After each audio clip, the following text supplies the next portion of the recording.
starting to work on the, like I mentioned a couple of times, what they call lookouts.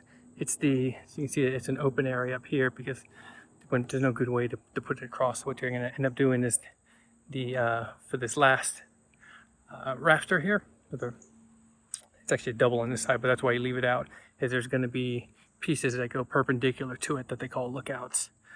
That's going to then give it support this way by cantilevering across here. And then once all that's done, then you put the double in after you've nailed these. And as I mentioned before, there'll be the hanger brackets that are going on here for all these cross pieces. On this side, they'll actually be inverted because if you were happen to be standing on the edge here, you would cantilever this way and push up. So there's, once I get to that portion, do that. But first, they're just nailing them in like normal. So you can see here on this side, I've done one of them so far. The dotted line here is the beam, that the main 6x12 beam that I'm sitting on.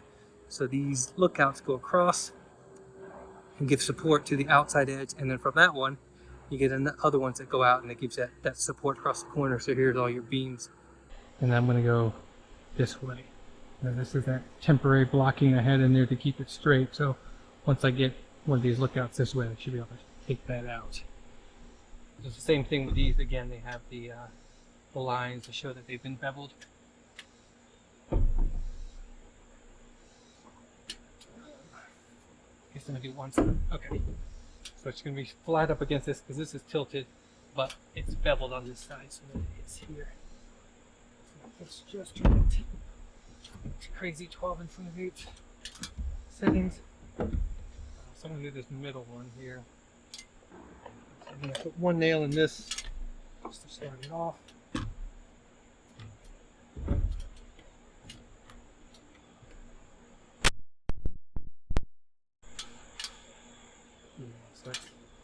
Still got about a 1/4 inch sticking out there, so I'm gonna knock out that temporary block that I put in there. All right, so I'm gonna nail, you can see some of the lookouts that are coming off here. I'm gonna work on this last one right here.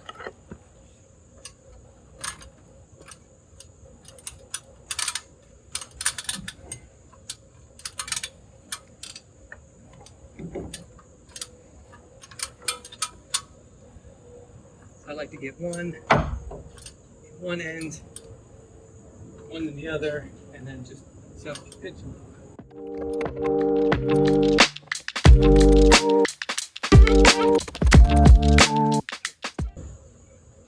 It's scary when you're 11 feet in the air.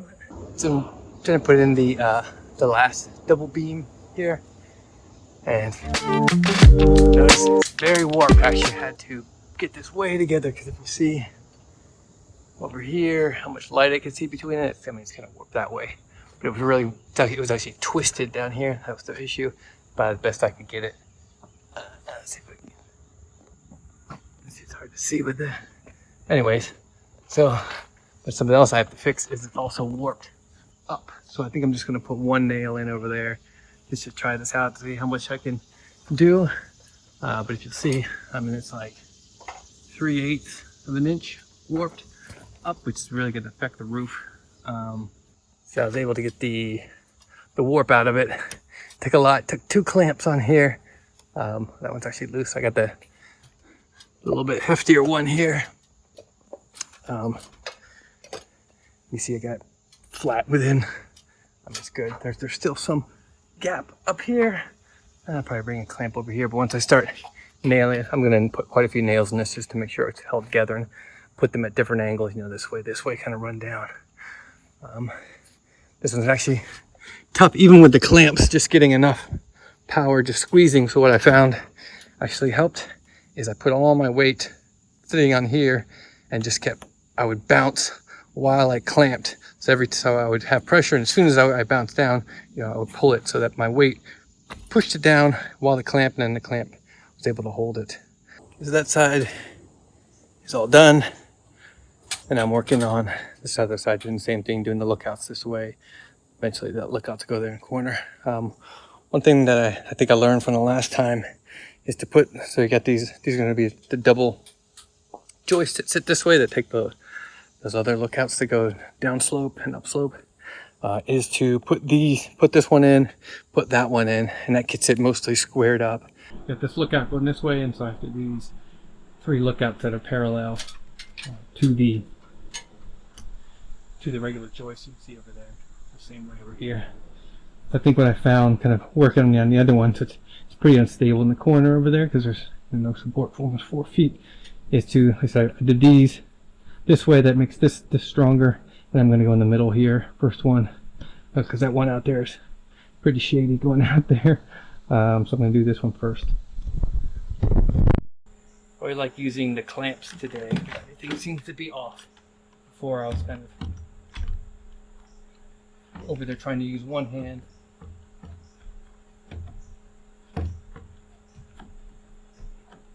Mark everything. Get it lined up with one hand. Try to nail with the other hand. This seems a lot better.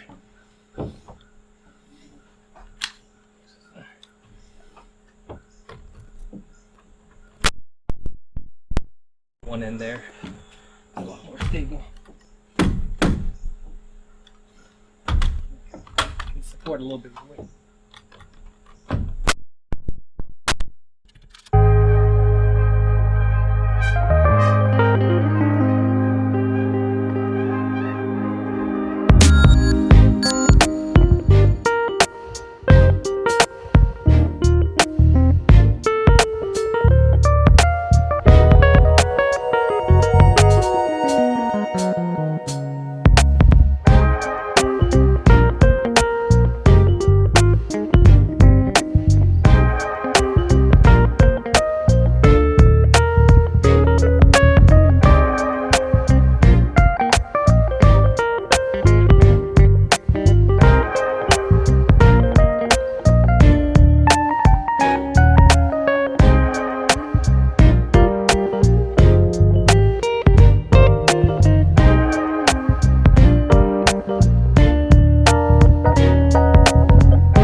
I consider was the major framing done on the roof.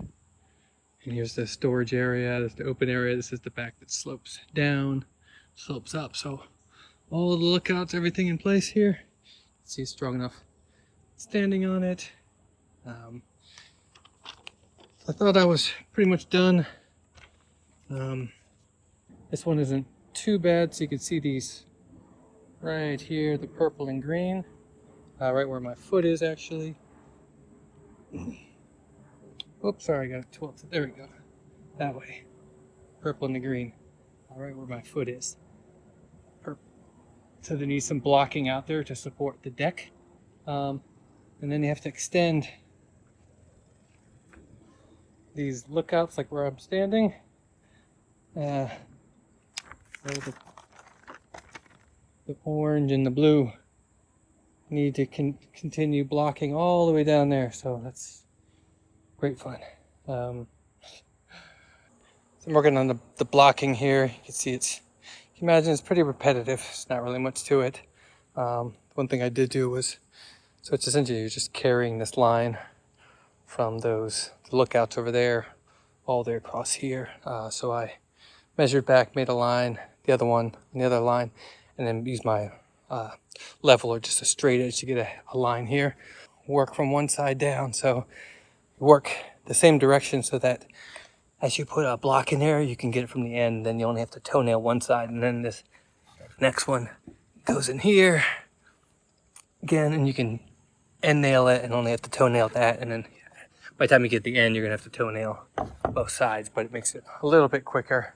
The plywood, it's gonna be 5/8 inch tongue and groove. It's just haven't placed the edge nail in and give it a little bit more support over the edge, looks like. All right, finally finished. All the blocking. So much work. You can see there's all got support now. Corners do. Everything's nailed down, so. Same thing on this side. Everything's done. at least the major blocking. Now, lots and lots of the ties, of the joist hangers.